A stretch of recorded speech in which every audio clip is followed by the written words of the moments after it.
Emerging technology, open architectures, and agile development are reshaping the modern battlefield.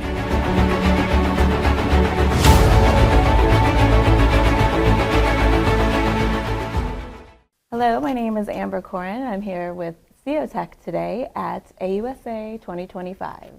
Today's Army is facing demands that span not just demographic threats. Our U.S. forces are in a technological race to transform, adapt, integrate, refine, and perhaps most of all, accelerate at every level. I am joined by Rob Gibbs, retired Army Major General 𝗘𝗺𝗃𝗿, and Mike Brown, if you want to tell us a little bit about why y'all are here today. All right, fantastic. Thanks, Amber. Thanks for helping us out today. My name is Rob Gibbs. I'm the CEO, Group CEO for 𝗘𝗺𝗃, and I'm joined by retired Major General 𝗘𝗺𝗃𝗿, who's an advisor to us, and also by Mike Brown. And we'll explain a little bit about that. But first, 𝗘𝗺𝗃 is really providing the industry with some of the latest advancements in both visualization, the latest both simple displays as well as smart displays, and computing opportunities. I'll allow these guys to introduce themselves as well. Well, thanks, Rob, and thanks, Amber, for joining us this morning. So here we are at the AUSA 2025 event, and this is my third time here with my 𝗘𝗺𝗃 teammates.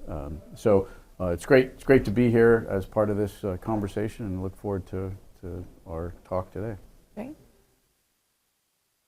And we also have Mike Brown with us. Mike is the CEO of Vision Products, and this is kind of an important event for us this week, this day, something we've been working on for a while. But first, I'll let Mike just maybe introduce himself, tell us a little bit about Vision Products. Thanks, Rob. Yeah, so Vision Products is a small business based in California, and we do head-mounted displays for soldiers and pilots with the primary goal of increasing their situational awareness, keeping them safer, and increasing battlefield effectiveness.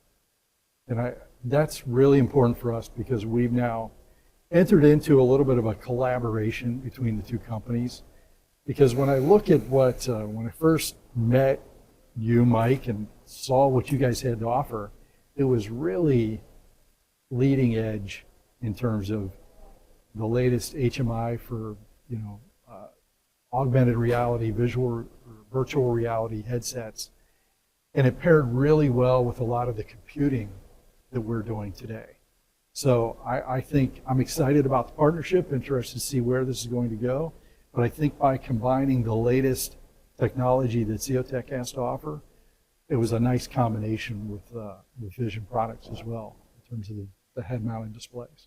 Yeah, I completely agree, Rob. And really, it was the embracing of 𝗄𝗄𝗎 by 𝗘𝗺𝗃 and Vision Products that allowed that to happen. Two companies, two different parts of the world, engineering teams had never met each other, but we both adopted 𝗄𝗎, and it meant that we could integrate our hardware without ever having met each other before. So it was really a great testament to how 𝗄𝗎 can work when you implement it correctly. It's a great point, and especially since two engineering teams who are so focused, interested, engaged in, supporting the warfighters and supporting this type of fielding of technology and making things better, with a focus on the real HMI stuff, I think is, it's not just powerful for the end users, but it's fun.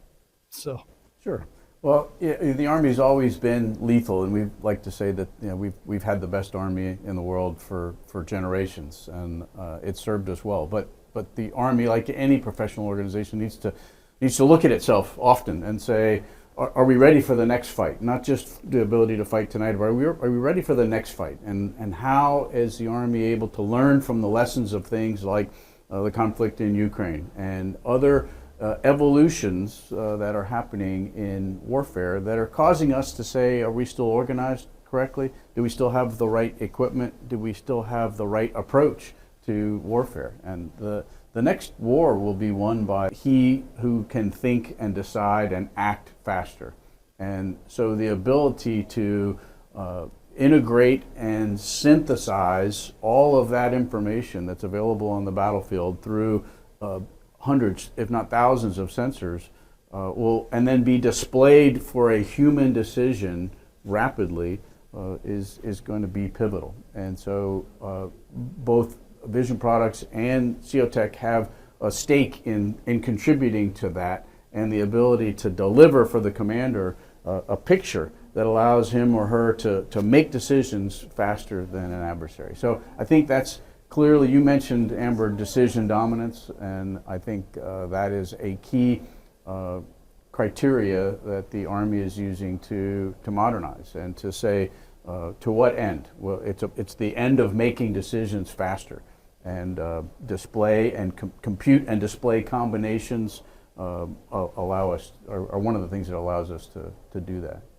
And from an industry perspective, you know, how do you support that, especially when things are changing so quickly? Sure. We know that technically, and as Doug said, so much is changing in the field, but also from an industry perspective, you know, we have to look at the whole supply chain and how we get this technology into the hands of users. And so when I think about this from an industry perspective, this means that we have to change also, and that we have to think about how we can quickly adapt. So this means, in my view, maybe a little more proactive move on the part of industry. You know, 𝗘𝗺𝗃 is doing a fair amount on our own to develop technologies for the future and investing in what we think. But then the next step is, it's important to get that technology into the hands, into, for instance, the labs, so that they can see what works and take that feedback, adapt quickly, make those changes without beating each other to death on long NRE programs. And then lastly, being willing and able to look ahead and look at what obsolescence is facing us. Because a lot of what we deal with are electronics. And we know that this causes obsolescence issues. And so we're trying to get ahead of that in the components that we select, but also thinking about how we can adapt and change that technology without a major disruption for the end users. So these are all things that are part of the design. It's not just about the technology, but it's really the entire supply chain and development process. And that's a great point. I think part of the Army's transformation initiative captures both of those points from Rob, to say that we can't afford to design one thing and then spend 5 years fielding it to the entire Army. Because by the time the last unit is fielded, that particular component, that particular capability has been outpaced, not just by available technology, but often by our adversaries. And to the other point, the ability to put something that's good enough into the hands of soldiers early, and get them to play with it and test it and say, I'd like it to do more of this or less of that, is, you know, what we call soldier touch points. And the ability to do that frequently, early and often, and influence what that looks like, helps compress the acquisition timeline and helps deliver something that's fit for purpose for Army soldiers faster. Especially with HMI products, like Vision Products and 𝗘𝗺𝗃.